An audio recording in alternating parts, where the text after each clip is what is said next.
Sebelum wafat. Nah, ini kan analisa. Kenapa Yesus bilang, hari ini juga engkau akan berada bersama dengan aku di Firdaus.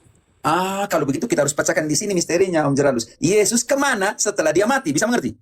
Ya, ya. Oke. Jawabannya ada di...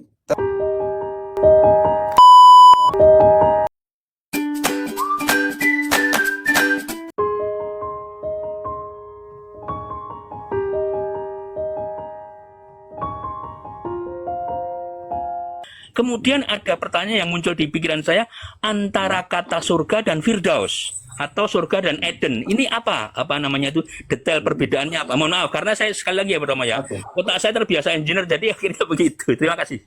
Oh, hati-hati dengan kata Firdaus ini dalam pengertian itu. Kalau kita ingat bahwa Yesus katakan kepada penjahat yang ada di samping kan, hari ini juga engkau akan berada dengan saya di mana? Firdaus. Ada kontradiksi karena Yesus belum bangkit. Belum ada kebangkitan sebelum Yesus Sebelum bangkit, bahkan sebelum wafat itu. sebelum wafat. Ini kan analisa. Kenapa Yesus bilang, hari ini juga engkau akan berada bersama dengan aku di Firdaus. Kalau begitu kita harus pecahkan di sini misterinya, Om Jeralus. Yesus kemana setelah dia mati? Bisa mengerti? Ya.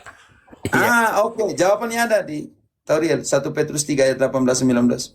Yesus kemana? Erlin, engkau siap di Yohanes 5:25. Kita di Yohanes dulu. Yohanes 5:25 dulu. Setelah itu, untuk memenuhi nubuatan ini, Yesus omong sendiri ini, dia harus pergi kemana nanti di 1 Petrus. Bantu dulu Erlin. Yohanes 5 ayat 25. Yohanes 5 ayat 25, aku berkata kepadamu, sesungguhnya saatnya akan tiba dan sudah tiba, bahwa orang-orang mati akan mendengar suara Anak Allah, dan mereka yang mendengarnya akan hidup. Pertanyaan saya untuk Om Jeralus. Ya. Orang-orang mati akan mendengarkan suara Bapak. anak manusia. Oh, anak manusia. Yesus. Oke. Yesus. Dan yang Anak. mendengarkan itu akan mendapat hidup. Dengan demikian, Yesus harus buat apa? Bisa mengerti? Supaya orang mati mendengarkan dia. 1 Petrus 3 ayat 18-19.